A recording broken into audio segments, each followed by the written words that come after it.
ಮಾತರ್ಮೇ ಮಾತರಿಶ್ವನ್ನ ಪಿತರತುಲಗುರೋ ಭ್ರಾತರಿಷ್ಟಾಪ್ತಬಂಧೋ ಸ್ವಾಮಿನ್ನ ಸರ್ವಾಂತರಾತ್ಮನ್ನ ಜರಜರಯಿತರ್ಜನ್ಮ ಮೃತ್ಯಾಮಯಾನಾಂ ಗೋವಿಂದೇ ದೇಹಿ ಭಕ್ತಿಂ ಭವತಿ ಚ ಭಗವನ್ನೂರ್ಜಿತಾಂ ನಿರ್ನಿಮಿತ್ತಾಂ ನಿರ್ವ್ಯಾಜಾಂ ನಿಶ್ಚಲಾಂ ಸದ್ಗುಣಗಣಬೃಹತೀಂ ಚಾಶ್ವತೀಮಾಶುದೇವ ನಾರಾಯಣಂ ನಮಸ್ಕೃತ್ಯ ನರಂ ಚೈವ ನರೋತ್ತಮಂ ದೇವೀಂ ಸರಸ್ವತೀಂ ವ್ಯಾಸಂ ತತೋ ಜಯಮುದೀರಯೇ ವಿಜಾನತಾಂ ಅವಿತ್ತಸ್ಯ ಮಧ್ವಸ್ಯ ಜಗತೀ ಗುರೋಃ ಪೂರ್ವಾಚಾರ್ಯಮಹಿಷ್ಠಾನಾಮಿಯಂ ಪ್ರಣತಿಮಾಲಿಕಾ ಪೂರ್ಣಜ್ಞಾನಾಯ ವಿದ್ಮಹೇ ಪೂರ್ಣಾನಂದಾಯ ಧೀಮಹಿ ತನ್ನೋ ವ್ಯಾಸ ಪ್ರಚೋದಯಾತ್. ಸೇನಜಿದ್ಗೀತೆ ಎನ್ನುವ ಒಂದು ಭಾಗವನ್ನು ನಾವು ನಿನ್ನೆ ನೋಡಿದೆವು. ಇವತ್ತು ಪಿಂಗಳ ಗೀತೆ ಅಂತ. ಪಿಂಗಳ ನಿಮಗೆ ಗೊತ್ತೇ ಇದೆ, ಭಾಗವತದ 11ನೇ ಸ್ಕಂಧದಲ್ಲಿ ಬಂದ ಪಿಂಗಳ. ಅತ್ರ ಪಿಂಗಳಯ ಗೀತಾ ಗಾಥಾ ಶೃಣು ನರಾಧಿಪ ಯಥಾ ಸಾ ಕೃಚ್ಛ್ರಕಾಲೇಪಿ ಲೇಭೆ ಧರ್ಮಂ ಸನಾತನಂ. ಪಿಂಗಳ ಹೇಳಿದ ಗಾದೆಗಳನ್ನು ಕೇಳು, ಹಾಡುಗಳನ್ನು ಕೇಳು. ಕೃಚ್ಛ್ರಕಾಲೇಪಿ, ಬಹಳ ಕಷ್ಟದ ಕಾಲದಲ್ಲಿ ಅವಳ ಒಳಗಡೆ ಒಂದು ಸಾಕ್ಷಾತ್ಕಾರ ಆಯಿತು. ಕದಾಚಿತ್ ಪಿಂಗಲಾವೇಶ್ಯ ಕಾಂತೇನಾಸೀದ್ವಿನಾಕೃತ ಅಥ ಕೃಚ್ಛ್ರಗತಾ ಶಾಂತಾಂ ಬುದ್ಧಿಮಾಸ್ಥಾಪಯತ್ತದಾ. ಪಿಂಗಳ ಅಂತ ಹೇಳಿ ಒಬ್ಬಳು ವೇಶ್ಯೆ. ಅವಳಿಗೆ ವಯಸ್ಸಾಯಿತು. ವಯಸ್ಸಾದಾಗ ಗಿರಾಕಿಗಳು ಯಾರೂ ಬರ್ತಾ ಇರಲಿಲ್ಲ. ಆವಾಗ ಅವಳ ಒಳಗಡೆ ಒಂದು ಹೊಳಹು ಬಂತು. ಸಾಮಾನ್ಯವಾಗಿ ಕಷ್ಟ ಬಂದಾಗ ಹುಚ್ಚಾಗುವವರನ್ನು ನಾವು ನೋಡಿದ್ದೇವೆ. ಒಂದಕ್ಕೆ ವಿಪರೀತ ಎಡಿಕ್ಟ್ ಆಗಿರ್ತಾರೆ. ಕಷ್ಟ ಬಂದಾಗ ಅದು ಸಿಗೋಲ್ಲ. ಆಗ ಡಿಪ್ರೆಷನ್ಗೆ ಹೋಗಿ ಸಾಯುವವರನ್ನು ನಾವು ನೋಡಿದ್ದೇವೆ. ಕೊರೋನಾ ಕಾಲದಲ್ಲಿ ಆಲ್ಕೋಹಾಲಿಕ್ ಕಂಟೆಂಟ್ ಇರುತ್ತೆ ಅಂತ ಹಾರ್ಪಿಕ್ಕೆಲ್ಲ ಕುಡಿದು ಬಿಟ್ಟವರಿದ್ದಾರೆ. ಕುಡಿತಕ್ಕೆ ಅಷ್ಟೊಂದು ಎಡಿಕ್ಟ್ ಆಗಿ ಇದ್ದದ್ದು. ಹಾಗಂತ ಇತಿ ಶುಶ್ರೂಮ ವೈದ್ಯಾನಾಂ, ಹಾಗೆ ವೈದ್ಯರದ್ದೆಲ್ಲ ಕೇಳುತ್ತೇವೆ. ಆದರೆ ಕಷ್ಟಕಾಲದಲ್ಲಿ ಚೇತನ ಯಾರದು ಒಳಗಡೆ ಒಳ್ಳೆಯದಿರುತ್ತೆ ಅವರಿಗೆ ಒಂದು ಹೊಳಹು ಬರೋದು ಕಂಡಿದೆ. ಎರಡೂ ಇದೆ. ಪಿಂಗಳ ಉನ್ಮತ್ತಾಹಮನುನ್ಮತ್ತಂ ಕಾಂತಂ ಅನ್ವವಸಂ ಚಿರಂ ಅಂತಿಕೆ ರಮಣಂ ಯಾಂತಂ ನೈನ ಮಧ್ಯಗಮಂ ಪುರಾ. ಅಯ್ಯೋ, ನಾನೆಂತಹ ಹುಚ್ಚಿ! ನನ್ನ ಒಳಗಡೆಯೇ ಕಾಂತನೊಬ್ಬನಿದ್ದಾನೆ. ಕಾಂತ ಅಂದರೆ ಮನೋಹರ ಅಂತ. ಕ ಅಂತಂದರೆ ಆನಂದ. ಆನಂದದ ತುತ್ತ ತುದಿಗೆ ಒಯ್ಯುವವ ಕಾಂತ.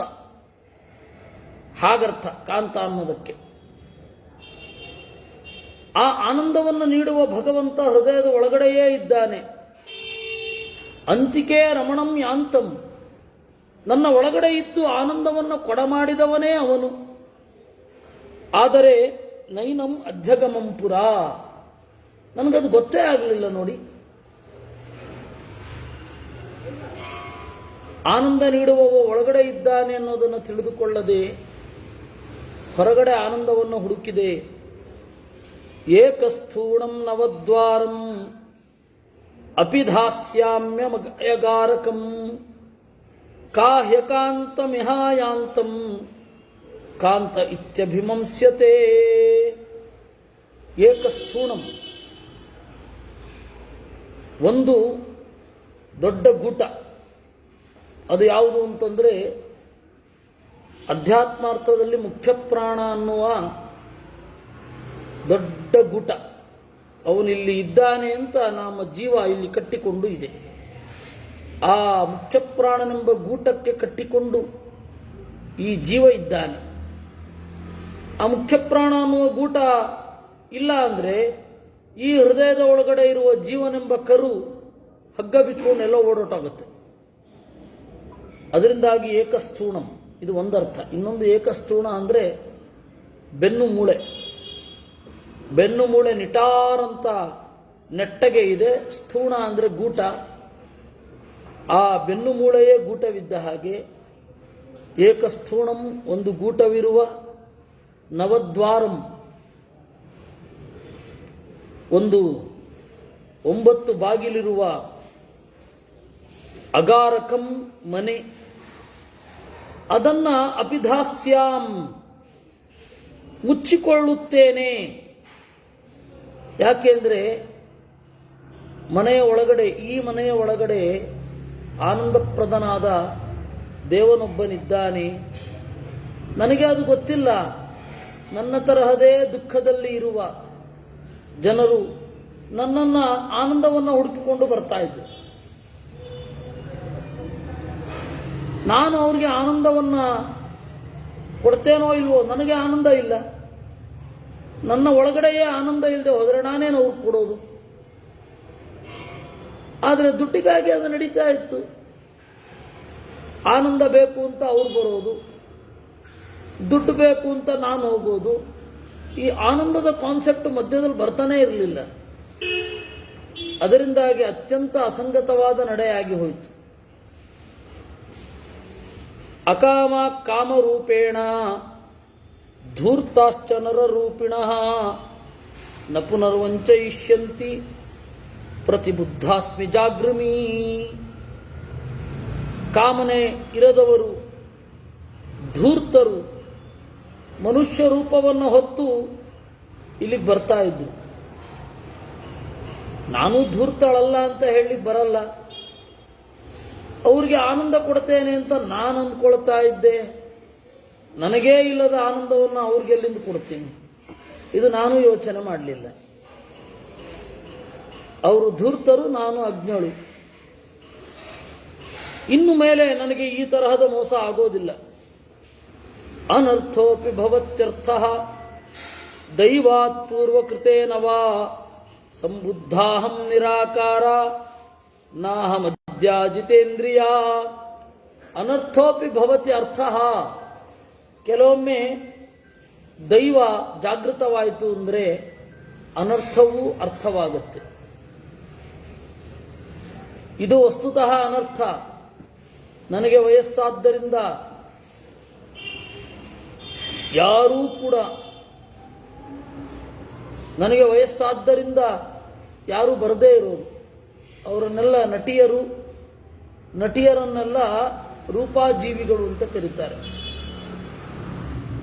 ರೂಪದಿಂದ ಬದುಕುವವರು ನಟಿಯರು, ನಟರು. ಆ ರೂಪ ಹೋಯಿತು ಅಂದರೆ ನಟನೆ ಇಲ್ಲ. ಹೀಗಾಗಿ ನನಗೆ ರೂಪ ಇರೋ ತನಕ ಎಲ್ಲರೂ ಬಂದರು. ಈ ರೂಪ ಹೋಯಿತು, ಮುದಿತನದಿಂದ ಜರ್ಜರವಾದೆ. ಹತ್ತಿರ ಬರ್ತಾ ಇದ್ದವರೆಲ್ಲ ದೂರ ಹೊರಟು ಹೋದರು. ಆಗಿದ್ದು ಒಳ್ಳೇದಾಯಿತು. ಈ ರೂಪ ನಿತ್ಯವಾಗಿ ಇದ್ಬಿಟ್ಟಿದ್ದಿದ್ರೆ, ಜಾಸ್ತಿ ಕಾಲ ಇರ್ತಿದ್ದಿದ್ರೆ, ಅಥವಾ ಚಿಕ್ಕ ವಯಸ್ಸಿನಲ್ಲೇ ಸತ್ತೋಗಿರ್ತಾ ಇದ್ರೆ, ನಾನು ಚಲುವೆ, ನಾನು ಎಲ್ಲರನ್ನೂ ಸೆಳೆಯಬಲ್ಲೆ ಅಂತನ್ನುವ ಅಹಂಕಾರವೇ ಇರ್ತಿತ್ತು. ದೇವರು ಮಾಡಿದ್ದು ಒಳ್ಳೆಯದಕ್ಕೆ. ಮೇಲು ನೋಟಕ್ಕೆ ಅನರ್ಥವಾಗಿ ಇರುತ್ತೆ, ಆದರೆ ಒಳಗಡೆಯಿಂದ ಅರ್ಥದ ಎಚ್ಚರ ಮೂಡಿರುತ್ತೆ. ಯಾಕೆಂದರೆ ನಾಹ ಮಧ್ಯ ಜಿತೇಂದ್ರಿಯ, ನಾನು ಮೊದಲಿನಂತೆ ಇಂದ್ರಿಯಕ್ಕೆ ಮಾರು ಹೋಗುವವಳಲ್ಲ ಅಂತ ಹೇಳಿ ಅದರ ಫಲಿತಾಂಶ ಏನಾಯಿತು? ಸುಖಂ ನಿರಾಶಸ್ವಪಿಮಿ ನೈರಾಶ್ಯಂ ಪರಮಂ ಸುಖಂ ಆಶಾಂ ಅನಾಥಾಂ ಕೃತ್ವಾ ಹಿ ಸುಖಂ ಸ್ವಪಿತಿ ಪಿಂಗಳ. ಆಸೆ ಇಲ್ಲದೆ ಹೋದರೆ ಆರಾಮವಾಗಿ ಮಲಗಬಹುದು. ನೈರಾಶ್ಯಂ ಪರಮಂ ಸುಖಂ. ಆಸೆ ಇಲ್ಲದೆ ಇರೋದೇ ಸುಖ. ಆಶಾಂ ಅನಾಶಾಂ ಕೃತ್ವಾ ಹಿ. ಆಸೆ ಇರದೇನೆ ನೋಡಿ, ಪಿಂಗಲೆ ಸುಖವಾಗಿ ಮಲಗಲಿಲ್ವಾ? ಅವಳು ರಾತ್ರಿ ಇಡೀ ಕಾಯೋದು, ಇನ್ನೇನು ಈಗ ಬರ್ತಾರೆ, ಇನ್ನೇನು ಈಗ ಬರ್ತಾರೆ, ಇನ್ನೇನು ಈಗ ಜನ ಬರ್ತಾರೆ ಅಂತ ಕಾಯೋದು. ಯಾರೂ ಬರ್ತಾ ಇಲ್ಲ. ಪಕ್ಕದ ಮನೆಗೆ ಹೋಗ್ತಾ ಇದ್ರು, ಅವಳು ಯಾವ ಏರಿಯಾದಲ್ಲಿದ್ಲು ಅಂತ ಹೇಳೋದು ಬೇಕಿಲ್ಲ, ಬೇರೆ ಬೇರೆ ಕಡೆ ಹೋಗ್ತಾ ಇದ್ರು. ಇವಳು ಮನೆಗಿಲ್ಲ. ಕಾಯೋದೇ ದುಃಖ ಅಲ್ವಾ? ಬರಲ್ಲ ಅಂತ ಅಂದುಕೊಂಡು ಸುಖವಾಗಿ ಬಾಗಿಲು ಹಾಕೊಂಡು ಮಲಗಿದಳು. ಏತೈಶ್ಚಾನ್ಯಶ್ಚ ವಿಪ್ರಸ್ಯ ಹೇತು ಮದ್ಭಿಃ ಸುಭಾಚಿತೈಃ ಪರ್ಯವಸ್ಥಾಪಿತೋ ರಾಜ ಸೇನ ಜಿನ್ಮುಮುದೇ ಸುಖಂ. ಅದರಿಂದ ಇವೇ ಮೊದಲಾದ ಮಾತುಗಳನ್ನು ಬ್ರಾಹ್ಮಣ ಸೇನಜಿತ್ ಅನ್ನುವ ರಾಜನಿಗೆ ಹೇಳಿದ.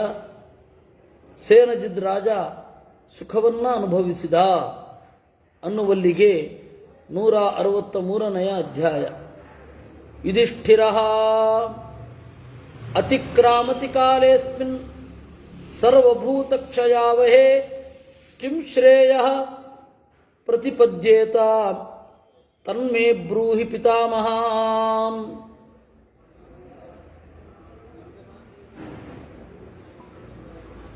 ಯುಧಿಷ್ಠಿರ ಕೇಳ್ತಾನೆ, ಅಜ್ಜ, ಕಾಲ ವೇಗವಾಗಿ ಸಾಗುತ್ತಾ ಇದೆ. ಇಲ್ಲಿ ಯಾರು ಶ್ರೇಯಸ್ಸನ್ನು ಹೊಂದಬಲ್ಲರು? ಪರಲೋಕದ ಸುಖ ಯಾರಿಗಾಗತ್ತೆ? ಅದನ್ನು ದಯವಿಟ್ಟು ಹೇಳಬೇಕು ಅಂದ. ಅದಕ್ಕೆ ಭೀಷ್ಮರು ಹೇಳಿದರು, ಅತ್ರಾಪ್ಯುದಾಹರಂತೀಮಂ ಇತಿಹಾಸಂ ಪುರಾತನಂ ಪಿತುಪುತ್ರೇಣ ಸಂವಾದಂ ತಂ ನಿಬೋಧ ಯುಧಿಷ್ಠಿರ. ಅತ್ಯಂತ ಪುರಾತನವಾದ ಇತಿಹಾಸ ನಡೆಯಿತು, ಅದನ್ನು ಹೇಳ್ತೇನೆ ನಿನಗೆ. ತಂದೆ ಮಗನ ಸಂವಾದ. ನಿನ್ನ ಪ್ರಶ್ನೆಗೆ ಉತ್ತರ, ಕಾಲ ವೇಗವಾಗಿ ಸಾಗುತ್ತಾ ಇದೆ, ಯಾರು ಶ್ರೇಯಸ್ಸನ್ನು ಹೊಂದಬಲ್ಲರು ಅಂತ ಅಲ್ವಾ? ಯಾರು ಹೊಂದಬಲ್ಲರು ಅಂತ ಈ ಬಗ್ಗೆ ಒಂದು ಮಾತುಕತೆ ಆಗಿದೆ, ಒಂದು ಡೈಲಾಗ್ಸ್, ಅದನ್ನು ಹೇಳುತ್ತೇನೆ. ದ್ವಿಜಾತೆ ಕಸ್ಯಚಿತ್ ಪಾರ್ಥ ಸ್ವಾಧ್ಯಾಯ ನಿರತಸ್ಯ ವೈ ಬಭೂವ ಪುತ್ರೋ ಮೇಧಾವಿ ಮೇಧಾವಿ ನಾಮತಃ. ಒಬ್ಬ ವೇದಾಧ್ಯಯನ ರತ, ವೇದದ ಅರ್ಥವನ್ನು ತಿಳ್ಕೊಳ್ಬೇಕು ಅಂತ ವೇದವನ್ನು ಅರ್ಥಪೂರ್ವಕವಾಗಿ ಓದುವವನನ್ನು ಸ್ವಾಧ್ಯಾಯ ರಥ ಅಂತ ಕರೀತಾರೆ. ಸ್ವಾಧ್ಯಾಯ ಅಂದ್ರೇನೆ ವೇದದ ಅರ್ಥಪೂರ್ವಕವಾದ ಚಿಂತನೆ. ಅವನಿಗೊಬ್ಬ ಮಗ ಇದ್ದ, ಅವನ ಹೆಸರು ಮೇಧಾವಿ ಅಂತ. ಸೋಬ್ರವೀತ್ ಪಿತರಂ ಪುತ್ರಂ ಸ್ವಾಧ್ಯಾಯ ಕರಣೇ ರತಂ ಮೋಕ್ಷ ಧರ್ಮಾರ್ಥ ಕುಶಲೋ ಲೋಕಧರ್ಮ ವಿಚಕ್ಷಣ. ಅವನಿಗೆ ಮಗ ಕೇಳಿದ, ಯಾಕೆಂದ್ರೆ ಮಗ ಲೋಕಧರ್ಮ ವಿಚಕ್ಷಣ, ಲೋಕದ ನಡೆ ಏನು ಅಂತ ಅನ್ನೋದು ಗೊತ್ತಿದೆ ಅವನಿಗೆ. ಪ್ರೆಸೆಂಟ್ ಸ್ಟೇಟಸ್ ಅವನಿಗೆ ಚೆನ್ನಾಗಿ ಗೊತ್ತಿದೆ, ಈಗೇನು ನಡೀತಾ ಇದೆ. ಅಪ್ಪನಿಗೆ ಅವನು ಔಟ್ಡೇಟೆಡ್ ಆಗಿದ್ದಾನೆ, ಕೂತ್ಕೊಂಡು ಪಾರಾಯಣ ಮಾಡ್ತಾ ಇದ್ದಾನೆ, ಅಧ್ಯಯನ ಮಾಡ್ತಾ ಇದ್ದಾನೆ. ಕೆಲವೊಮ್ಮೆ ಹಾಗಿರ್ತಾರೆ, ವೇದಾಂತವನ್ನ ಅಂದಂದಿನ ದಿನಮಾನಗಳಿಗೆ ಅನ್ವಯಿಸಲಿಕ್ಕೆ ಹೋಗುವಲ್ಲ, ಅದು ಬೇಕಾಗೋದು ಇಲ್ಲ, ಇದಿದೆ ಅಷ್ಟೇ. ಅದನ್ನು ತ್ರಿಕಾಲಾಬಾಧಿತವಾದ ದೃಷ್ಟಿಯಿಂದ ನೋಡೋದೇ ಇಲ್ಲ. How it was and how it will be ಅಂತ ನೋಡುವಲ್ಲ ಅವರು. ಇದು ಹೀಗಿದೆ ಅಷ್ಟೇ ಅಂತಾರೆ ಅವರು, ಅದ್ರ ಬಗ್ಗೆ ತಲೆನೇ ಕೆಡಿಸ್ಕೊಳ್ಳೋಲ್ಲ. ಆ ಥರದವ್ರು ಇರ್ತಾರೆ.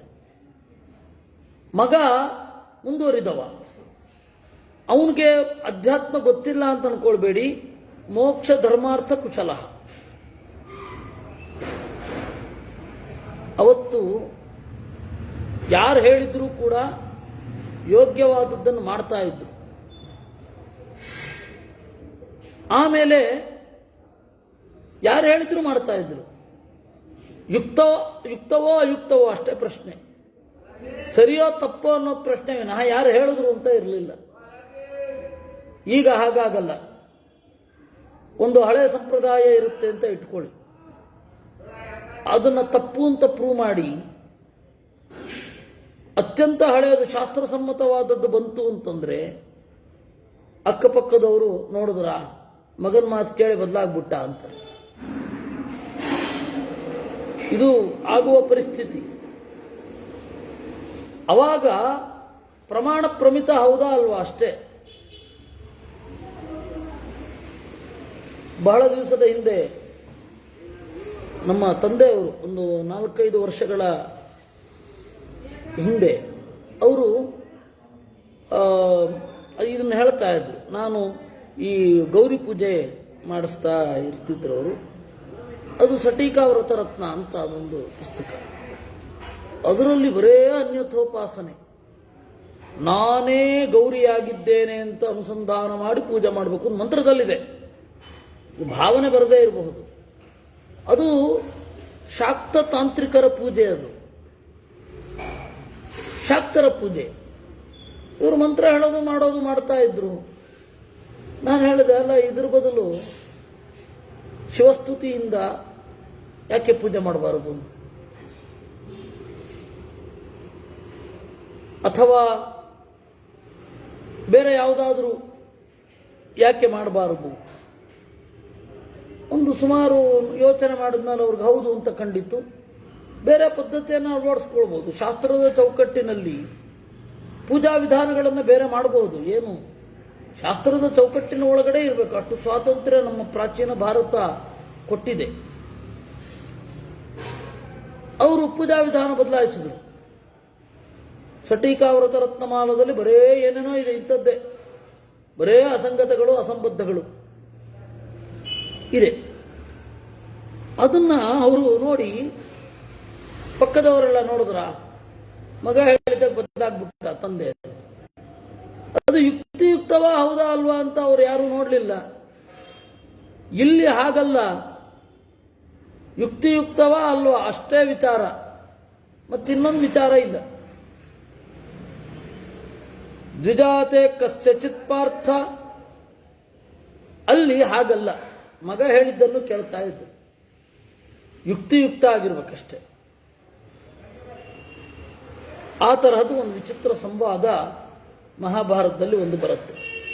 ಪುತ್ರ ಧೀರ ಕಿಂ ಸ್ವಿತ್ತಾತ ಕುರ್ಯಾಚ್ಯುಭಾರ್ಥಿ ಕ್ಷಿಪ್ರಂ ಹ್ಯಾಯುರ್ಭ್ರಶ್ಯತೆ ಮಾನವಾನಾಂ ಕ್ಷಿಪ್ರಂ ಹ್ಯಾಯುರ್ಭ್ರಶ್ಯತೆ ಮಾನವಾನಾಂ ಪಿತಸ್ತದಾ ಚಕ್ಷೋ ಯಥಾರ್ಥಯೋಗಂ ಮಮಾನ್ ಪೂರ್ವ್ಯಾದ್ಯೇನ ಧರ್ಮಂ ಚರೇಯಂ. ಅದಕ್ಕೆ ಮಗ ಕೇಳಿದ, ಅಪ್ಪ, ಬುದ್ಧಿವಂತನಾದವನು ಒಳ್ಳೆಯದಾಗಬೇಕು ಅಂತ ಬಯಸ್ತಾನೆ. ಅವನು ಏನು ಮಾಡಬೇಕು? ಯಾಕೆಂದರೆ ಕ್ಷಿಪ್ರಮ್ಯ ಆಯುರ್ಭ್ರಶ್ಯತೆ ಮಾನವಾನಾಂ, ಮನುಷ್ಯರ ಆಯುಷ್ಯ ಬೇಗ ನಾಶ ಆಗುತ್ತೆ. ಪಿತಸ್ತದಾ ಚಕ್ಷೋ ಯಥಾರ್ಥಯೋಗಂ ಮಮಾನುಪೂರ್ವ್ಯಾತ್ ಏನ ಧರ್ಮಂ ಚರಂತಿ. ಅದಕ್ಕೆ ಏನ ಧರ್ಮಂ ಚರೇಯಂ, ನಾನು ಆ ಧರ್ಮವನ್ನು ಆಚರಿಸುವಂತೆ ಆಗಬೇಕು. ಅದರಿಂದಾಗಿ ಹೇಳು ಯಥಾರ್ಥ ಯೋಗಂ, ಏನು ಯಥಾರ್ಥ ಎಂದು ನುಡಿ ನೋಡೋಣ ಅಂದ.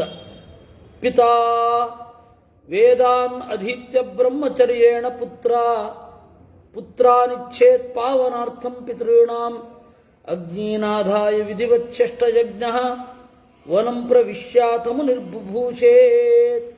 ಅದಕ್ಕೆ ತಂದೆ ಹೇಳಿದ, ಬಹಳ ಸಿಂಪಲ್, ವೇದಾಧ್ಯಯನ ಮಾಡು, ಬ್ರಹ್ಮಚರ್ಯದಿಂದ ಮದುವೆ ಮಾಡ್ಕೋ, ಮಕ್ಕಳನ್ನು ಪಡಿ, ಅಗ್ನಿಯನ್ನ ಪ್ರತಿಷ್ಠೆ ಮಾಡಿ ಹೋಮ ಮಾಡು, ಆಮೇಲೆ ಕಾಡಿಗೆ ಹೋಗು, ಇಷ್ಟೇ ಮಾಡಬೇಕಾಗಿರೋದು, ಇನ್ನೇನು ಅಂದ. ಪುತ್ರ ಆಗ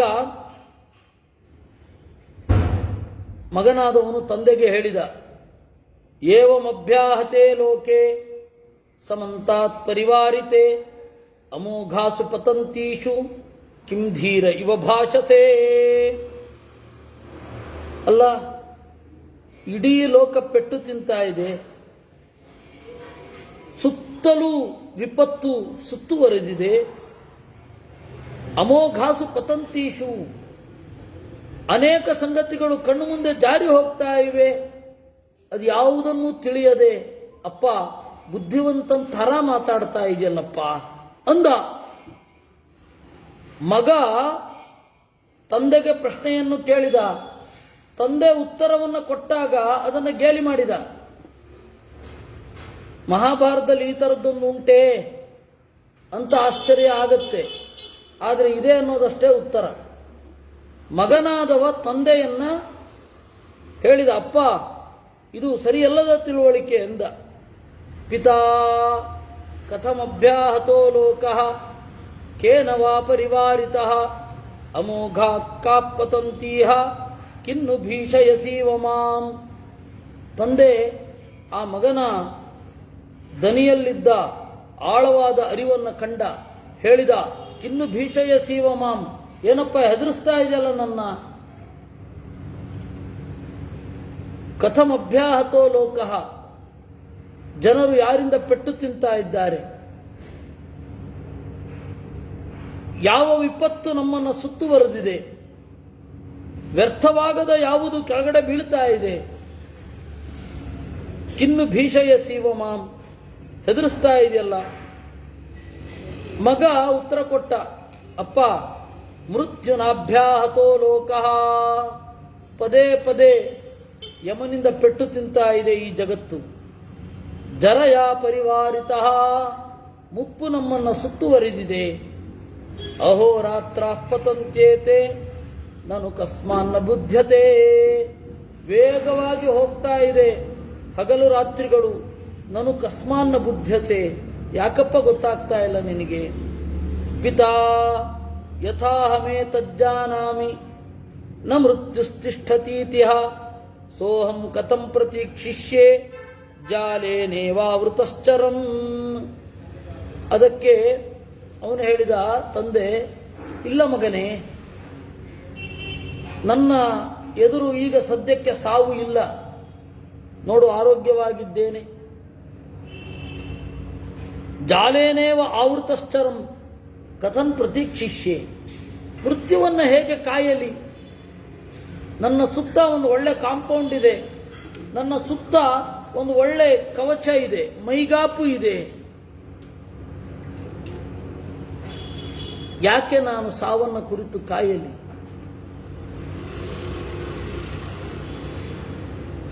ಅಂತ ಕೇಳಿದ ಅವನು. ಪುತ್ರ ರಾತ್ರ್ಯಾಂ ರಾತ್ರ್ಯಾಂ ವ್ಯತೀತಾಯಾಂ ಆಯುರಲ್ಪತರಂ ಯದಾ ಗಾಧೋದಕೆ ಮತ್ಸ್ಯೈವ ಧೃತಿಂ ವಿಂದೇತ ಕೋ ನರಃ. ಪ್ರತಿ ರಾತ್ರಿಯೂ ಕೂಡ ಆಯುಷ್ಯ ಕಡಿಮೆ ಆಗ್ತಾ ಇರುತ್ತೆ. ನೀರು ಕಡಿಮೆ ಆಗ್ತಾ ಇದ್ರೆ ಮೀನು ಯಾವ ಧೈರ್ಯದ ಮೇಲೆ ಅಲ್ಲೇ ಇರಬೇಕಾಗತ್ತೆ. ಯಾಮೇವ ರಾತ್ರಿಂ ಪ್ರಥಮಾಂ ಗರ್ಭೋ ಭಜತಿ ಮಾತರಂ ತಾಮೇವ ರಾತ್ರಿಂ ಪ್ರಸ್ಥಾತಿ ಮರಣಾಯ ನಿವರ್ತಕಃ. ಯಾವ ರಾತ್ರಿ ತಾಯಿಯ ಗರ್ಭದಲ್ಲಿ ದೇಹವನ್ನು ಪಡೆಯುತ್ತಾನೋ ಅದೇ ರಾತ್ರಿ ಸಾವಿಗೆ ಎದುರಾಗುತ್ತಾನೆ. ಯಸ್ಯಾಂ ರಾತ್ರ್ಯಾಂ ವ್ಯತೀತಾಯಾಂ ನ ಕಿಂಚಿತ್ ಶುಭಮಾಚರೇತ್ ತದೇವ ವಂದ್ಯಂ ದಿವತಂ ಇತಿ ವಿದ್ಯಾದ್ವಿಚಕ್ಷಣಃ. ರಾತ್ರಿ ಕಳೆಯುವ ವೇಳೆಗೆ ಒಂದು ಸ್ವಲ್ಪವಾದರೂ ಒಂದು ಫಲವತ್ತಂತ ಅನಿಸಿರಬೇಕು. ಅದು ಇಲ್ಲದೆ ಹೋದರೆ ಆ ದಿವಸ ವ್ಯರ್ಥ. ಪುಷ್ಪಾಣೀವ ವಿಚಿನ್ವಂತಂ ಅನ್ಯತ್ರ ಗತ ಮಾನಸಂ ವೃಕೀವ ಉರಣಮಾತಾದ್ಯ ಮೃತ್ಯುರಾದಾಯ ಗಚ್ಚತಿ. ಯಾರೋ ಒಬ್ಬ ದನಗಾಹಿ ಅಥವಾ ಕುರಿಗಾಹಿ ಹೂವನ್ನು ನೋಡ್ತಾ, ಹೂವನ್ನು ತೆಗಿತಾ, ಹೂವಿನ ಸೌಂದರ್ಯದಲ್ಲಿ ಮಗ್ನನಾಗಿರ್ತಾನೆ. ಈಚೆಯಿಂದ ಒಂದು ತೋಳ ಬರುತ್ತೆ, ಅವನು ಕಾಯ್ತಾ ಇದ್ದ ಕುರಿಯನ್ನು ಎತ್ಕೊಂಡು ಹೋಗುತ್ತೆ. ಇವನು ಗೊತ್ತೇ ಆಗಲ್ಲ. ಆ ರೀತಿ ಒಂದು ದಿವಸ ಹಾಗೆ ಕಳೆದು ಹೋಗುತ್ತೆ. ಅದ್ಯೈವ ಕುರು ಯಚ್ಛ್ರೇಯೋ ಮಾತ್ವಾಂ ಕಾಲೋತ್ಯಗಾದಯಂ ಅಕೃತೇಷ್ವೇವ ಕಾರ್ಯೇಷು ಮೃತ್ಯುರ್ವೈ ಸಂಪ್ರಕರ್ಷತಿ.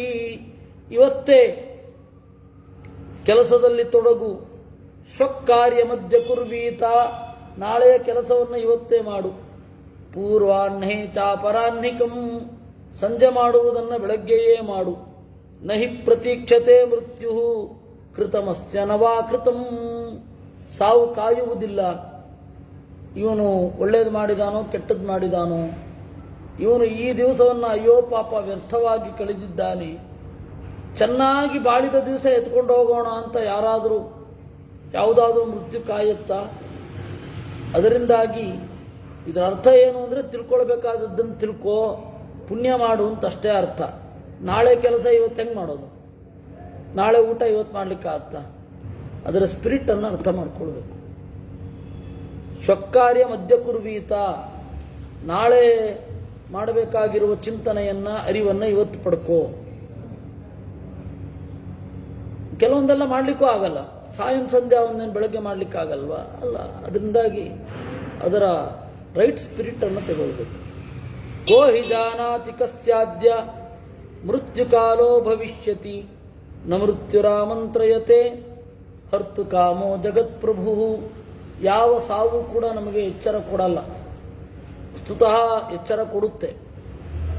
ಅನೇಕ ಸೂಚನೆಗಳಾಗೋದು ಹಾಗೆ.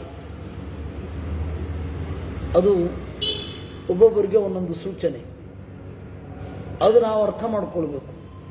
ಸಾಮಾನ್ಯ ಸಾಯುವ ಪ್ರತಿಯೊಬ್ಬನಿಗೂ ಕೂಡ ಒಂದಿಲ್ಲ ಒಂದು ರೀತಿಯಿಂದ ಸೂಚನೆ ಇದ್ದೇ ಇರುತ್ತೆ.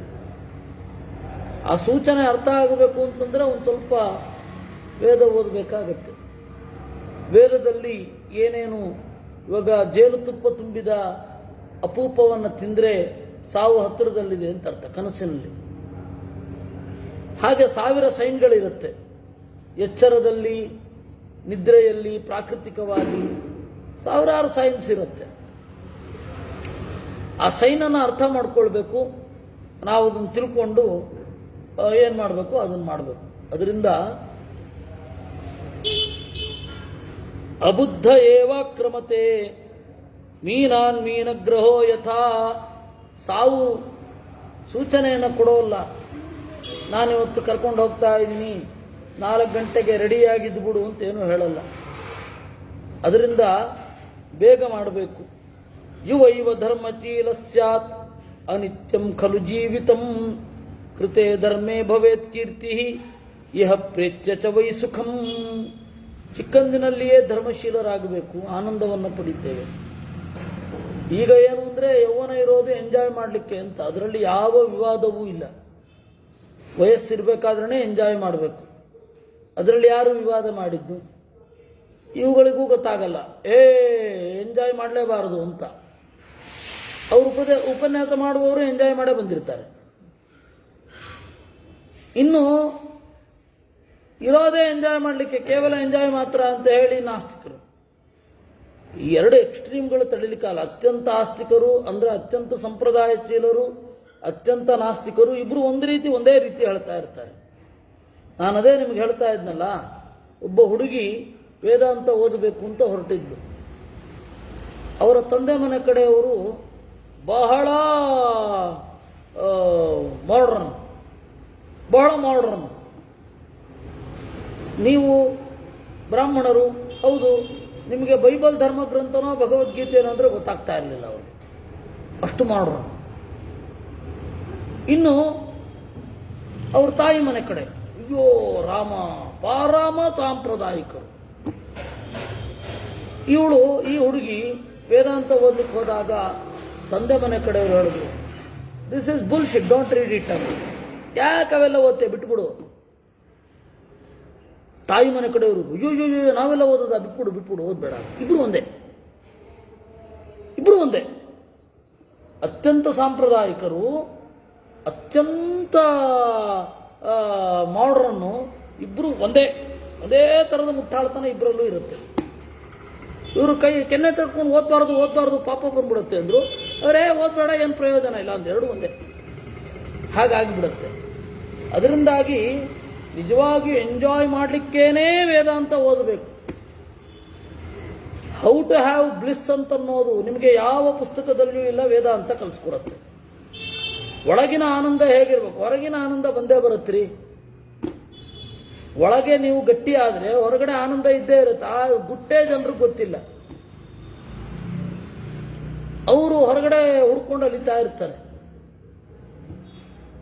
ಅದರಿಂದ ಯುವೈವ ಧರ್ಮಶೀಲ ಸ್ಯಾತ್, ಯುವಕನಾಗಿರ್ಬೇಕಾದ್ರೇನೆ ಧರ್ಮಶೀಲನಾಗಬೇಕು.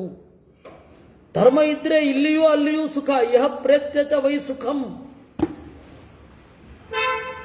ಮೋಹೇನಾಭಿತಮಾವಿಷ್ಟ ಪುತ್ರದಾರಾರ್ಥಮುದ್ಯತಃ ಕೃತ್ವಾ ಕಾರ್ಯಮಕಾರ್ಯಂ ವಾ ತುಷ್ಟಿಮೆಭ್ಯ ಪ್ರಯಚ್ಛತಿ. ನಾವು ತಪ್ಪು ತಿಳಿದು ಮೋಹದಿಂದ ಕೂಡಿ ಇದ್ರೆ, ಯಾರಿಗೋ ಕೆಲಸ ಮಾಡ್ತಾ ಇದ್ರೆ ಮೃತ್ಯು ನಮ್ಮನ್ನ ಒಯ್ದು ಬಿಡುತ್ತೆ. ಇದಂ ಕೃತಂ ಇದಂ ಕಾರ್ಯಂ ಇದಮನ್ಯತ್ ಕೃತಾಕೃತಂ ಏವಮೀಹಾತಮಾಯುಕ್ತಂ ಕೃತಾಂತ ಕುರುತೆ ವಶೇ. ಈ ಕೆಲಸ ಮಾಡಿ ಆಗಿದೆ ಲಿಸ್ಟಲ್ಲಿ, ಈ ಕೆಲಸ ಮಾಡಿ ಆಗಿದೆ, ಈ ಕೆಲಸ ಮಾಡಿಲ್ಲ, ಹೀಗೆ ಪ್ಲಾನ್ ಹಾಕ್ತಾ ತನ್ನ ಒಳಗಿನ ಬಗೆಗೇನೆ ಯೋಚನೆ ಮಾಡದೆ ಹೋದರೆ ಕೃತಾಂತ ಕುರುತೆ ವಶಿ. ಯಮ ಒಂದಲ್ಲ ಒಂದು ದಿವಸ ನಮ್ಮನ್ನ ಒಳಗೊಳ್ತಾನೆ. ವಸ್ತುತಃ ಅದನ್ನು ಮಾಡಬಾರದು ಅಂತ ಹೇಳೋದಲ್ಲ, ಕರ್ತವ್ಯವನ್ನು ಮಾಡಬೇಕು ಅಂತ ಉಂಟು. ಬೇರೆಯವ್ರಿಗಾಗಿ ಬಾಳಬಾರದು ಅಂತ ಇಲ್ಲ, ಬೇರೆಯವ್ರಿಗಾಗಿ ಬಾಳಬೇಕು, ಮಕ್ಕಳಿಗಾಗಿ ಬಾಳಬೇಕು, ಹೆಂಡತಿಗಾಗಿ ಬಾಳಬೇಕು, ತಂದೆ ತಾಯಿಗಳಿಗಾಗಿ ಬಾಳಬೇಕು, ಇಲ್ಲ ಅನ್ನಲ್ಲ. ನಮ್ಮತನವನ್ನು ಮರೆಯಲಬಾರದು, ಅದ್ರ ಜೊತೆಗೇನೆ ಇದನ್ನೆಲ್ಲ ಮಾಡಬೇಕು. ಆ ಬ್ಯಾಲೆನ್ಸ್ ಅನ್ನ ಶಾಸ್ತ್ರ ಹೇಳಿಕೊಟ್ಟಿದೆ ಹೇಗೆ ಮಾಡಬೇಕು ಅಂತ. ದುರ್ಬಲಂ ಬಲವಂತಂ ವಾ, ಯಾರೇ ಆಗಿರಲಿ ಮೃತ್ಯುವಿಗೆ ಭೇದ ಇಲ್ಲ. ಅಯ್ಯೋ ಪಾಪ ಬಲಿಷ್ಠ ಇಲ್ಲ, ಎಷ್ಟೇ ಬಲಿಷ್ಠನಾದರೂ ಕೂಡ ಮೃತ್ಯು ಎತ್ಕೊಂಡು ಹೋಗುತ್ತೆ. ದುರ್ಬಲನನ್ನು ಎತ್ಕೊಂಡು ಹೋಗುತ್ತೆ, ಪುಕ್ಕಲನನ್ನು ಎತ್ಕೊಂಡು ಹೋಗುತ್ತೆ, ಶೂರನನ್ನು ಎತ್ಕೊಂಡು ಹೋಗುತ್ತೆ, ಮೂರ್ಖನನ್ನು ಎತ್ಕೊಂಡು ಹೋಗುತ್ತೆ, ವಿದ್ವಾಂಸನನ್ನು ಎತ್ಕೊಂಡು ಹೋಗುತ್ತೆ. ಅದರಿಂದಾಗಿ ಕಾಮಗಳನ್ನು, ದೈಹಿಕ ಕಾಮನೆಗಳನ್ನು ವಿಪರೀತ ಇಟ್ಕೊಳ್ಬಾರದು. ದೈಹಿಕ ಕಾಮನೆ ಕಡಿಮೆ ಆಗಿದ್ದಷ್ಟು ದೇಹಕ್ಕೂ ಸುಖ, ಮನಸ್ಸಿಗೂ ಸುಖ. ದೈಹಿಕ ಕಾಮನೆ ಬೇಡ ಅಂತ ಯಾರೂ ಹೇಳ್ತಾ ಇಲ್ಲ. ಆ ದೈಹಿಕ ಕಾಮನೆ ಅನ್ನೋದು ಅದೇ ಮುಖ್ಯ ಗುರಿಯಾದರೆ ದೇಹ ಚಿತ್ತಿರಾದಾಗೆ ಆ ಕಾಮನೆ ಎಲ್ಲ ಹುಡುಗಿ ಹೋಗುತ್ತೆ. ಮತ್ತೆ ಕೆಲವೊಮ್ಮೆ ಯೂಸ್ಟು ಇಟ್ಟಾದರೆ ಒಂದೇ ವಿಚಾರಕ್ಕೆ ಅದು ಸೌಲಭ್ಯ ಅಲ್ಲ, ಅಗತ್ಯ ಅನ್ನಿಸ್ಲಿಕ್ಕೆ ಶುರು ಆಗುತ್ತೆ. ನಿರಂತರವಾಗಿ ವಿಮಾನದಲ್ಲಿ ಓಡಾಡುವವನಿಗೆ ವಿಮಾನ ಅಗತ್ಯ ಆಗತ್ತೆ, ಆಸೆ ಆಗಲ್ಲ.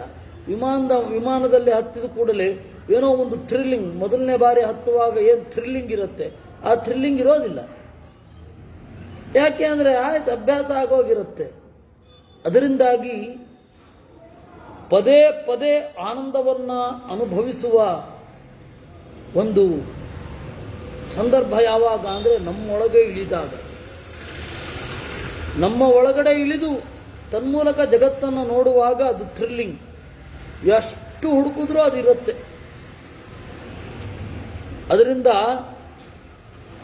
ಮೃತ್ಯು, ಮುದಿತನ, ವ್ಯಾಧಿ, ದುಃಖ ಎಲ್ಲ ಸುತ್ತುವರಿದಾಗ ಯಾಕೆ ಸ್ವಸ್ಥನಾಗಿ ಇರುವಂತೆ ಇದ್ದೀಯ? ಮೃತ್ಯೋರ್ವೈಗ್ರಹಮೇತದ್ಧಿ ಯಾ ಗ್ರಾಮೇ ವಸತೋರತಿ ದೇವಾನಾಮೇ ಚ ವೈಗೋಷ್ಠೋ ಯದರಣ್ಯಮಿತಿ ಶ್ರುತಿ. ಮೃತ್ಯುವಿನ ಗೃಹ ಕಾಡಿನಲ್ಲಿ, ನಾಡಿನಲ್ಲಿ ಬಾಳಿದರೆ.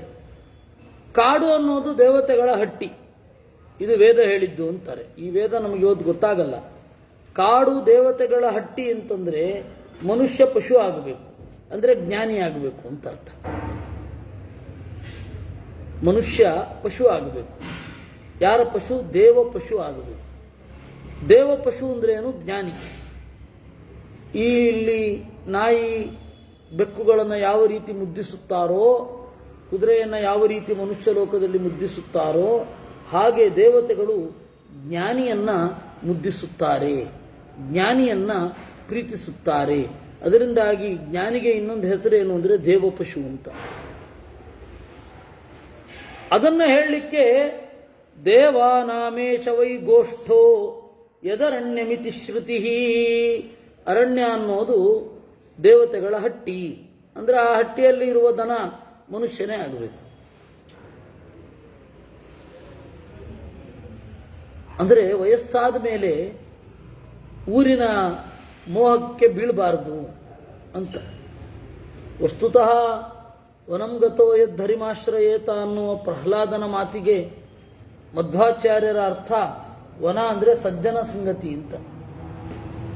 ಸಜ್ಜನರ ಸಂಗತಿ ಬಹಳ ಮುಖ್ಯ ಆಗತ್ತೆ. ನಿಬಂಧನೀ ರಜ್ಜುರೇಚ ಯಾ ಗ್ರಾಮೇ ವಸತೋ ರತಿ ಚಿತ್ವೈತಾಂ ಸುಕೃತೋ ಯಾಂತಿ ನೈನಾಂ ಛಿಂದಂತಿ ದುಷ್ಕೃತಃ.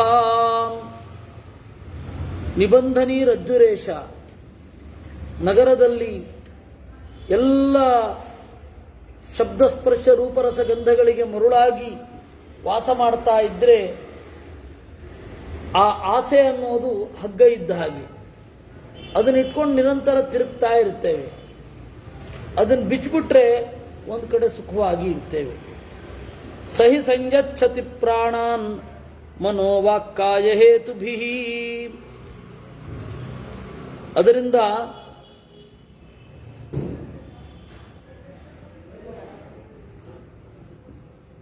ಅದರಿಂದ ಆಳವಾಗಿ ಯೋಚನೆ ಮಾಡಿದವ ಇಂದ್ರಿಯದ ವಿಷಯಗಳಿಗೆ ಎಡಿಕ್ಟ್ ಆಗಬಾರದು. ಭೋಗ ಮಾಡಬಾರದು ಅಂತ ಹೇಳಲಿಲ್ಲ. ಭೋಗ ಆಗೇ ಆಗತ್ತೆ. ನೀವು ಏನು ಬೇಡ ಅಂತಂದ್ರೂ ಬಂದು ಸಿಕ್ಕೇ ಸಿಗತ್ತೆ. ಸೀತೆ ಹೇಳಲ್ವೇ ಸುಂದರಕಾಂಡದಲ್ಲಿ, ಕಲ್ಯಾಣೀವತ ಗಾಥೇಯಂ ಲೌಕಿಕಿ ಪ್ರತಿಭಾತಿ ಮೇ ಏತಿ ಜೀವಂತಮಾನಂದ ನರಂ ವರ್ಷಶತಾದಪಿ ಅಂತ. ಒಂದು ಒಳ್ಳೆಯ ಮಾತು ನನ್ನ ಕಿವಿಗೆ ಬೀಳ್ತಾ ಇದೆ. ಎಷ್ಟೇ ಕಷ್ಟದಲ್ಲಿದ್ದರೂ ಕೂಡ 100 ವರ್ಷದಲ್ಲಿ ಒಮ್ಮೆ ಆದರೂ ಉತ್ಕಟವಾದ ಸಂತೋಷವನ್ನು ಒಬ್ಬ ಅನುಭವಿಸಿಯೇ ಅನುಭವಿಸ್ತಾನೆ. ಆ ಒಂದು ಸ್ಥಿತಿ ಈಗ ನನಗೆ ಒದಗಿದೆ ಅಂತ ಅವಳು ಹೇಳ್ತಾಳೆ. ಅದರಿಂದ ಸುಖ ಆಗಿರಬೇಕು ಅಂದರೆ ಹೀಗೆ ಆಗಬೇಕು.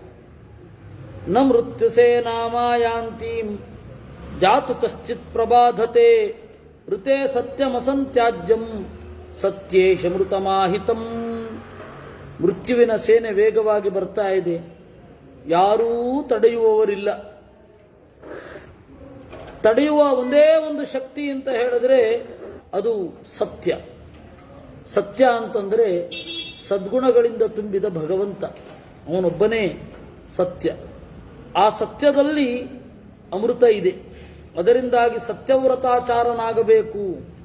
ತಸ್ಮಾತ್ ಸತ್ಯವ್ರತಾಚಾರ ಸತ್ಯಯೋಗಪರಾಯಣ ಸತ್ಯಾರಾಮಸ್ಸಮೋದಾಂತಃ ಸತ್ಯೇನೈವಾಂತಕಂ ಜಯೇತ್. ದೇವರನ್ನ ಕುರಿತು ವ್ರತಗಳು ಆಚಾರಗಳು ಇರಬೇಕು. ಸತ್ಯಯೋಗದಲ್ಲಿ ರತನಾಗಿರಬೇಕು. ಸತ್ಯದಲ್ಲಿಯೇ ಆರಾಮ ಆನಂದ ಇರಬೇಕು. ಇಂದ್ರಿಯ ನಿಗ್ರಹ ಇರಬೇಕು. ಸತ್ಯದಿಂದಲೇ ಸಾವನ್ನು ಗೆಲ್ಲಬೇಕು. ಅಮೃತಂ ಚೈವ ಮೃತ್ಯುಶ್ಚ ದ್ವಯಂ ದೇಹೇ ಪ್ರತಿಷ್ಠಿತಂ. ಸಾವು ಆನಂದ ಎರಡೂ ಕೂಡ ದೇಹದಲ್ಲಿಯೇ ಇದೆ. ಎರಡೂ ದೇಹದಲ್ಲೇ ಇದೆ. ಅಮೃತಂ ಚೈವ ಮೃತ್ಯುಶ್ಚ ದ್ವಯಂ ದೇಹೇ ಪ್ರತಿಷ್ಠಿತಂ. ಎರಡೂ ಇದೆ. ಮೃತ್ಯುರಾಪದ್ಯತೆ ಮೋಹಾತ್. ಮೋಹದಿಂದ ಮೃತ್ಯು, ಸತ್ಯದಿಂದ ಅಮೃತ. ಸೋಹಂ ಹಿಂಸ್ರ ಸತ್ಯಾರ್ಥಿ ಕಾಮಕ್ರೋಧ ಬಹಿಷ್ಕೃತ ಸಮದುಃಖ ಸುಖಕ್ಷೇಮಿ ಮೃತ್ಯುಂ ಹಾಸ್ಯಾಮ್ಯವರ್ತಮ ಅಮರ್ತ್ಯವತ್.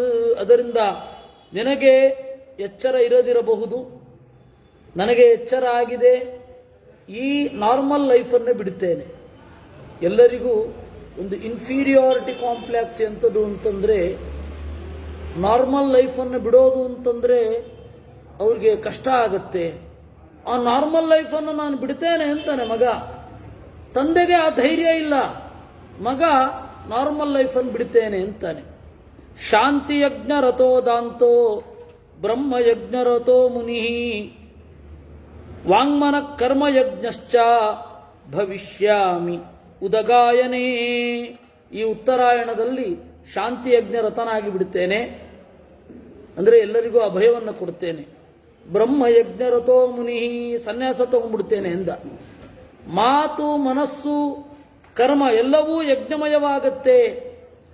ಪಶುಯಜ್ಞೈ ಕಥಂ ಹಿಂತ್ರೈ ಮಾದೃಶೋ ಎಷ್ಟು ಮರಹತಿ ಅಂತವದ್ಭಿರಿಹ ಪ್ರಾಜ್ಞ ಕ್ಷುದ್ರ ಯಜ್ಞ ಪಿಶಾಚವತ್. ಸಾಕು, ಪಶುಗಳನ್ನು ಕತ್ತರಿಸಿ ಯಜ್ಞ ಮಾಡಿದ್ದು. ನನ್ನಂಥವನು ಈ ಹಿಂಸೆಗೆ ಕಾರಣವಾದ ಯಜ್ಞವನ್ನು ಬಿಟ್ಟುಬಿಡ್ತೇನೆ. ಈ ಯಜ್ಞಗಳಿಂದ ನಾವು ಪಡೆಯುವ ಫಲ ಅಂತ ಕ್ಷುದ್ರ. ಯಸ್ಯ ವಾಂಗ್ಮನತಿ ಗುಪ್ತೆ ಸಮ್ಯಕ್ ಪ್ರಣಿಹಿತೆ ಚುಭೆ ತಪಸ್ತ್ಯಾಗಶ್ಚ ಯೋಗಶ್ಚ ಸ ವೈ ಸರ್ವಮವಾಪ್ನುಯಾತ್. ಅದರಿಂದಾಗಿ ಮಾತು ಮನಸ್ಸುಗಳನ್ನೇ ಹೋಮಿಸಿಕೊಳ್ಳುತ್ತೇನೆ. ಅಲ್ಲಿ ಇರುವ ತಪಸ್ಸು ಮತ್ತು ತ್ಯಾಗ ಮತ್ತು ಯೋಗ, ಅದರಿಂದ ಎಲ್ಲವನ್ನ ಪಡೆಯಬಲ್ಲೆ. ಇದರೆಲ್ಲದರ ತಾತ್ಪರ್ಯ ಏನು ಅಂದರೆ, ನಾಸ್ತಿ ವಿದ್ಯಾ ಸಮಂ ಚಕ್ಷು, ನಾಸ್ತಿ ಸತ್ಯ ಸಮಂ ಬಲಂ, ನಾಸ್ತಿ ರಾಗ ಸಮಂ ದುಃಖಂ, ನಾಸ್ತಿ ತ್ಯಾಗ ಸಮಂ ಸುಖಂ. ವಿದ್ಯೆಗಿಂತ ಹಿರಿದಾದ ಕಣ್ಣಿಲ್ಲ, ದೇವರ ಅರಿವಿಗಿಂತ ಮಿಗಿಲಾದ ಬಲವಿಲ್ಲ, ತಪ್ಪು ತಿಳುವಳಿಕೆಗಿಂತ ಮಿಗಿಲಾದ ದುಃಖವಿಲ್ಲ, ತ್ಯಾಗಕ್ಕೆ ಸಮವಾದ ಸುಖವೇ ಇಲ್ಲ. ಅದರಿಂದಾಗಿ ನೈತಾದೃಚಂ ಬ್ರಾಹ್ಮಣಸ್ಯಾಸ್ತಿ ವಿತ್ತಂ ಯಥೈಕತಾ ಸಮತಾ ಸತ್ಯತಾ ಚ ಶೀಲಂ ಸ್ಥಿತಿರ್ದಂಡ ನಿಧಾನ ಮಾರ್ಜವಂ ತತಸ್ತತಶ್ಚೋಪರಮಕ್ರಿಯಾಭ್ಯ. ಬ್ರಾಹ್ಮಣನಿಗಿರುವ ಸಂಪತ್ತು ಯಾರಿಗೂ ಇಲ್ಲ. ಶೀಲ, ಸ್ಥಿತಿ, ಯಾರಿಗೂ ಶಿಕ್ಷೆ ಕೊಡದೇ ಇರೋದು, ನೇರವಾದ ನಡೆ, ಆಮೇಲೆ ಕ್ರಿಯಾಭ್ಯ ಉಪರಮಃ, ಜ್ಞಾನಿಯಾಗಿ ಕ್ರಿಯೆಗಳನ್ನು ಅವನು ನಿಲ್ಲಿಸಬಹುದು, ಅಂದರೆ ಸನ್ಯಾಸ ತಗೊಳ್ಬಹುದು. ಈ ಅದ್ಭುತವಾದ ಅವಕಾಶ ಯಾರಿಗಿದೆ? ಸನ್ಯಾಸಿಯಾಗೋದು ಸುಖದ ತುತ್ತ ತುದಿ ಅಂತಾನೆ ಮಗ. ತಂದೆಗೆ ಅದು ಅರ್ಥವೇ ಆಗಲಿಲ್ಲ. ಕಿಂತೆ ಧನೈರ್ಬಾಂಧವೈರ್ವಾಪಿ ಕಿಂತೆ ಕಿಂತೆ ದಾರೈರ್ ಬ್ರಾಹ್ಮಣಯೋ ಮರಿಚ್ಛತಿ ಆತ್ಮಾನಮನ್ವಿಚ್ಛ ಗುಹಾಂ ಪ್ರವಿಷ್ಟಂ ಪಿತಾಮಹಸ್ತೆ ಕೊಗತಪ್ಪಿತಾಚ. ನೋಡು, ಈ ಹಣದಿಂದ ಏನು, ಬಂಧುಗಳಿಂದೇನು, ಇದರಿಂದ ಸಾಯ್ತೀಯ ನೀನು, ಇದರ ಜೊತೆಗೆ ಸಾಯ್ತೀಯ, ಇದನ್ನು ಬಿಟ್ಟು ಸಾಯ್ತೀಯ. ಅದರಿಂದಾಗಿ ಗುಹಾಂ ಪ್ರವಿಷ್ಟಂ, ಹೃದಯ ಗುಹೆಯೊಳಗಡೆ ಇರುವ ಆತ್ಮಾನಮನ್ವಿಚ್ಛ, ಆತ್ಮನನ್ನು ಬಯಸು. ಪಿತಾಮಹಸ್ತೆ ಕೊಗತ ಪಿತಾಚ, ನಿನ್ನ ತಂದೆ ತಾತಂದರು ಎಲ್ಲಿಗೆ ಹೋದರೋ ಅಲ್ಲಿಗೆ ಹೋಗಲಿಕ್ಕೆ ಬಯಸು. ಅದರಿಂದಾಗಿ ಮಗ ಈ ರೀತಿ ಹೇಳಿದ. ತಂದೆ ಅದನ್ನು ಕೇಳಿ ತಥಾ ಅಕಾರ್ಷಿತ್, ಹಾಗೆ ಮಾಡಿದ. ಮಗ ಏನು ಹೇಳೋದು ಅಂತ ಅವನು ಅನ್ನಲಿಲ್ಲ. ಅದರಿಂದಾಗಿ ನಮ್ಮ ಪ್ರಾಚೀನ ಭಾರತದಲ್ಲಿ ಯಾರು ಹೇಳಿದ್ರು ಯುಕ್ತಿಯುಕ್ತವಾಗಿದೆಯೋ ಇಲ್ವೋ ಅನ್ನೋದು ನೋಡೋದಷ್ಟೇ ವಿನಃ ಇವ್ರ ವೇಷ ಹೀಗಿದೆಯೋ ಇಲ್ವೋ, ಇವ್ರು ಎಲ್ಲಿಗೆ ಸೇರಿದವರು, ಚಿಕ್ಕವನೋ ದೊಡ್ಡವನೋ, ಚಿಕ್ಕವಳೋ ದೊಡ್ಡವಳೋ, ಯಾವುದೂ ಇಲ್ಲ. ಲಿಂಗ ಇಲ್ಲ, ಲಿಂಗದ ಬಗ್ಗೆ ಇಲ್ಲ. ಒಳ್ಳೆಯ ಯೋಚನೆ ಇದ್ದರೆ ಅದನ್ನು ಒಪ್ಪಿಕೊಳ್ಳೋದಷ್ಟೇ. ಕೆಟ್ಟ ಯೋಚನೆ ಇದ್ದರೆ ಯಾರದೂ ಬಿಡೋದು. ಅದರಲ್ಲಿ ದೋಷ ಇತ್ತ ಯಾರ್ದು ಬಿಡೋದೆ, ಒಳ್ಳೆ ಯೋಚನೆ ಇತ್ತ ಯಾರ್ದು ಸ್ವೀಕಾರ ಮಾಡೋದೆ. ಇದೇ ಇದ್ದದ್ದು ಪ್ರಾಚೀನ ಭಾರತದಲ್ಲಿ. ಭವಭೂತಿ ಹೇಳಿಲ್ವೇ, ಗುಣ ಪೂಜಾ ಸ್ಥಾನಂ ಗುಣಿಷು ನ ಚಲಿಂಗಂ ನ ಚವಯ. ಗುಣ ಅನ್ನೋದು ಪೂಜಾಸ್ಥಾನ, ನಚಲಿಂಗಂ. ಗುಣ ಇದ್ರೆ ಪೂಜಿಸಬೇಕೇ ವಿನಃ ಲಿಂಗವಲ್ಲ, ವಯಸ್ಸು ಅಲ್ಲ. ಅದರಿಂದ ಮಗನ ಮಾತನ್ನು ಕೇಳಿದ. ಹೀಗೆ 16ನೇ ಅಧ್ಯಾಯ. ಅದಕ್ಕೆ ಯುಧಿಷ್ಠಿರ ಪ್ರಶ್ನೆ ಕೇಳ್ತಾನೆ, ಅಜ್ಜ ಧನಿನೋ ಯೇ ಧನಾಯೇ ಚ ವರ್ತಯಂತಿ ಸ್ವತಂತ್ರಿಣ. ಕೆಲವರಿಗೆ ತುಂಬ ಹಣ ಇರುತ್ತೆ, ಕೆಲವ್ರಿಗೆ ಹಣನೇ ಇರಲ್ಲ. ಇಬ್ರಿಗೂ ಸುಖ ದುಃಖಗಳುಂಟೋ ಅಥವಾ ಹಣ ಇಲ್ಲದವನಿಗೆ ಮಾತ್ರ ದುಃಖವೋ, ಹಣ ಇರುವವನಿಗೆ ಸುಖವೇ ತುಂಬಿರುತ್ತೋ? ಹೇಗೆ ಹೇಳು? ಭೀಷ್ಮ ಅತ್ರಾಪ್ಯುದಾಹರಂತೀಮಂ ಇತಿಹಾಸಂ ಪುರಾತನಂ ಶಮ್ಯಾಕೇನ ವಿಮುಕ್ತೇನ ಗೀತಂ ಶಾಂತಿಗತೇನ ವೈ. ಸ್ವಲ್ಪ ದಿವಸದ ಕೆಳಗಡೆ ಒಂದು ಘಟನೆ ಆಯಿತು, ಒಂದು ಇತಿಹಾಸ. ಶಮ್ಯಾಕ ಅಂತ ಒಬ್ಬ, ಶಮ್ಯಾಕ ಅವನ ಹೆಸರು. ಅವನು ಹೇಳಿದ, ಗೀತಂ ಶಾಂತಿಗತೇನ. ಮುಕ್ತನಾದ ಅವನು ಹೀಗೆ ನುಡಿದ. ಅಲ್ಲ, ಯಾರು ನಿನಗ್ಯಾರು ಹೇಳಿದ್ದು ಅದನ್ನ ಅಂದರೆ, ಅಬ್ರವೀನ್ಮಾ ಪುರಾ ಕಶ್ಚಿತ್ ಬ್ರಾಹ್ಮಣಸ್ತ್ಯಾಗಮಾಸ್ಥಿತ ಕ್ಲಿಶ್ಯಮಾನಃ ಉದಾರೇಣ ಕುಚೇಲೇನ ಬುಭುಕ್ಷಯ. ನನಗೆ ಒಬ್ಬ ಬ್ರಾಹ್ಮಣ ಹೇಳಿದ್ದು. ಆ ಬ್ರಾಹ್ಮಣ ಹಣವನ್ನು ಸ್ವೀಕಾರ ಮಾಡ್ತಾ ಇರಲಿಲ್ಲ. ಕ್ಲಿಶ್ಯಮಾನಃ ಕುದಾರೇಣ, ಕುಟುಂಬದ ಸಮಸ್ಯೆ ಬಹಳ ಇತ್ತು, ಒದ್ದಾಡ್ತಾ ಇದ್ದ. ಕುಚೇಲೇನ, ಕೆಟ್ಟ ಬಟ್ಟೆ ಹುಟ್ಟಿದ್ದ. ಬುಭುಕ್ಷಯ, ಹಸಿವೋ ಹಸಿವು. ಆ ತರಹ ಇದ್ರೂ ಕೂಡ ಶಮ್ಯಾಕ ಹೇಳಿದ್ದನ್ನು ನನಗೆ ಹೇಳಿದ. ಉತ್ಪನ್ನಮಿಹ ಲೋಕೆ ವೈ ಜನ್ಮ ಪ್ರಭೃತಿ ಮಾನವಂ ವಿವಿಧಾನ್ಯುಪವರ್ತಂತೆ ದುಃಖಾನಿ ಚ ಸುಖಾನಿ ಚ.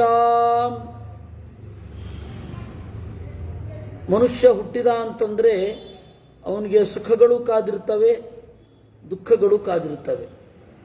No one can escape. ಸುಖ ದುಃಖಗಳು ಇರದೆ ತಪ್ಪಿಸ್ಕೊಂಡ್ಬಿಡ್ತೀನಿ ಅಂದರೆ ಸಾಧ್ಯವೇ ಇಲ್ಲ. ಸುಖವನ್ನು ತಪ್ಪಿಸ್ಕೊಳ್ಳಿಕ್ಕಾಗಲ್ಲ, ದುಃಖವನ್ನು ತಪ್ಪಿಸ್ಕೊಳ್ಳಿಕ್ಕಾಗಲ್ಲ. ನಾವು ಯಾವ ಸುಖವನ್ನೇ ಪಡಬಾರದು, ಕೇವಲ ದುಃಖ ಇರಬೇಕು ಅಂತನ್ನುವವರಿಗೂ ಸುಖ ಹಾಗೆ ಆಗತ್ತೆ. ಅಯ್ಯೋ, ದುಃಖವನ್ನು ತಪ್ಪಿಸ್ಕೋಬೇಕು, ಅದಕ್ಕಾಗಿ ಹೀಗಿರಬೇಕು ಹಾಗಿರಬೇಕು ಅಂದ್ಕೊಂಡವ್ರಿಗೂ ದುಃಖ ಹಾಗೆ ಆಗತ್ತೆ. ಸುಖ ದುಃಖಗಳು ಉತ್ಕಟವಾದ ಹಣ ಇರುವವರಿಗೂ ಆಗತ್ತೆ, ಹಣವಿಲ್ಲದವರಿಗೂ ಆಗತ್ತೆ.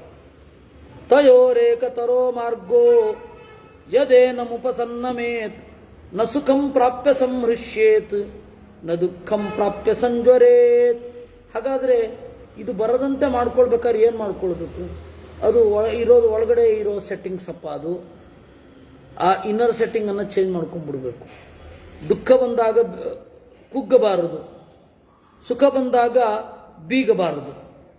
ಸುಖ ಬಂದಾಗ ನಿನ್ನ ಮನಸ್ಸಿಗೆ ಹೇಳ್ಕೊತಾ ಇರಬೇಕು, ದುಃಖ ಬರುತ್ತೆ,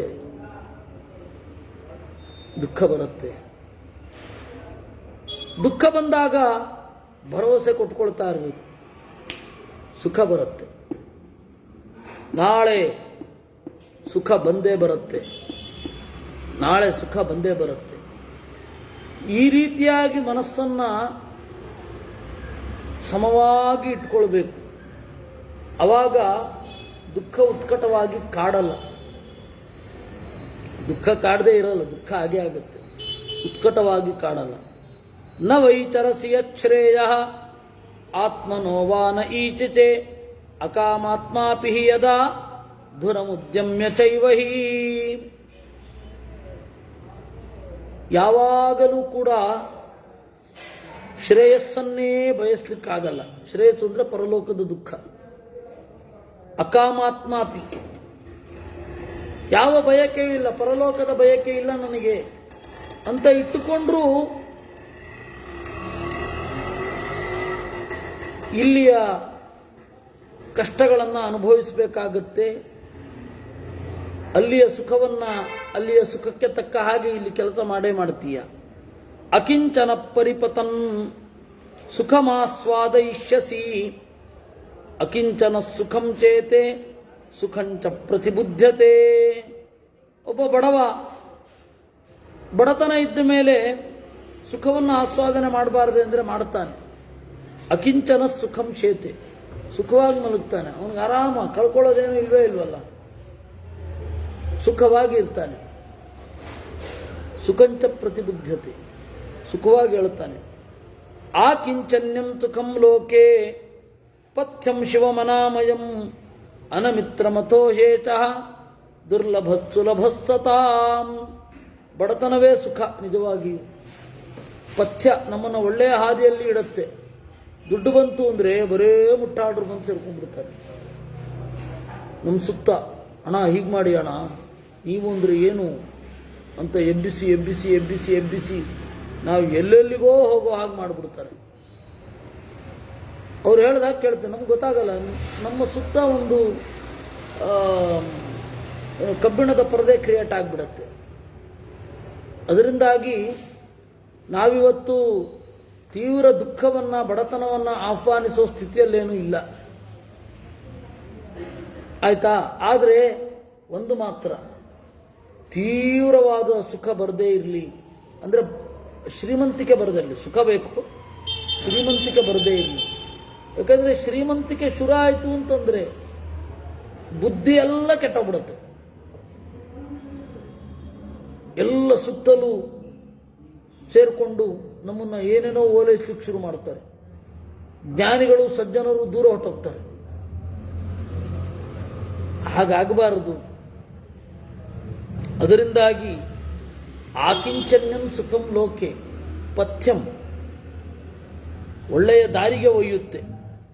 ಅಕಿಂಚನಸ್ಯ ಶುದ್ಧಸ್ಯ, ಅಲ್ಲ ಆಕಿಂಚನ್ಯ ಅಂದರೆ ಏನು ಇಲ್ಲದೆ ಇರೋದು ಅಂದರೆ ಏನು ಇಲ್ಲದೆ ಇರೋದು. ಹಾಗಾದರೆ ಬಡತನ ಸುಖ ಅಂತಂದರೆ ಬೀದಿಯಲ್ಲಿ ಮಲಗುವವರು, ಫುಟ್ಪಾತ್ ಮೇಲೆ ಮಲಗುವವರು, ಭಿಕ್ಷೆ ಬೇಡುವವರೆಲ್ಲ ಸುಖವಾಗಿದ್ದಾರಾ ಅಂದರೆ ಹಾಗಲ್ಲ. ಅದರ ಅರ್ಥ ಆಕಿಂಚನ್ಯ ಅಂದರೆ ಎಲ್ಲ ಇದ್ರೂ ನನ್ನದೇನು ಅಲ್ಲ ಅಂತ ಅಂದುಕೊಂಡವ.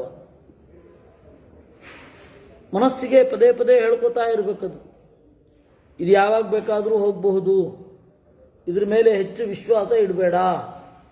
ಇದು ಯಾವಾಗ ಬೇಕಾದರೂ ಹೋಗಬಹುದು, ಇದ್ರ ಮೇಲೆ ಹೆಚ್ಚು ವಿಶ್ವಾಸ ಇಡಬೇಡ. ಅದು ಆ ಭಾವನೆ ಏನಿದೆ ಅದು ಸುಖ ಅಂತ. ಬಡತನವೇ ಸುಖ ಅಂತಂದರೆ ಇಷ್ಟೊತ್ತಿಗೆ ಬಡವರೆಲ್ಲ ಆನಂದದಿಂದ ತೇಲಾಡ್ತಾ ಇರಬೇಕಾಗ್ತಿತ್ತು. ಅವ್ರು ಯಾಕೆ ಶ್ರೀಮಂತರ ಚಾಕರಿ ಮಾಡಬೇಕು? ಯಾಕೆಂದರೆ ಪಾಪ ಅದವ್ರಿಗೆ ಗೊತ್ತಿಲ್ಲ. ನಮ್ಮಲ್ಲಿ ಇದೊಂದು ಇದೆ. ಬಡತನ ಅನ್ನೋದು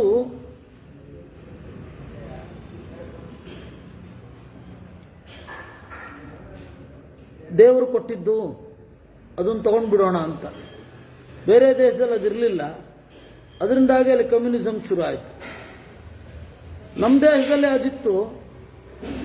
ಇಷ್ಟ ಇದ್ದರೆ ಕೆಲಸ ಮಾಡೋದು, ಹೊರಗಡೆಯ ಸುಖ ಬೇಕು ಅಂದರೆ, ಇಲ್ಲಾಂದರೆ ಎದ್ಕೊಂಡು ಹೋಗ್ತಾ ಇರೋದು.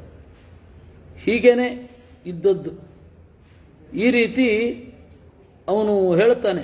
ಇನ್ನು ಶಮ್ಯಾಕನ ಗೀತೆ ಇದೆ, ಅದನ್ನು ನಾವು ಸೋಮವಾರ ನೋಡುತ್ತೇವೆ. ನಾಳೆ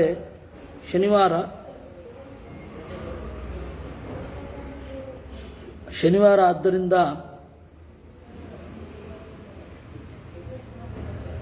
ವಿಷ್ಣು ತತ್ವ ನಿರ್ಣಯ ಇಲ್ಲ. ಸಾಮಾನ್ಯ ಇರ್ತಿತ್ತು. ನಾಳೆ ಗಣಪತಿಯ ಪೂಜೆಯಲ್ಲಿ ತೊಡಗುತ್ತಾರೆ. ಆದ್ದರಿಂದ ವಿಷ್ಣು ತತ್ವ ನಿರ್ಣಯ ಹೊಂದಿಲ್ಲ. ಸಂಜೆ ರಾಮಾಯಣ ಇದೆ. ಗಣಪತಿಯಿಂದ ರಾಮಾಯಣಕ್ಕೆ ವಿಘ್ನ ಬರಬಾರದು. ಆ ತರಹ ಮಾಡಿ ಅಷ್ಟೆ.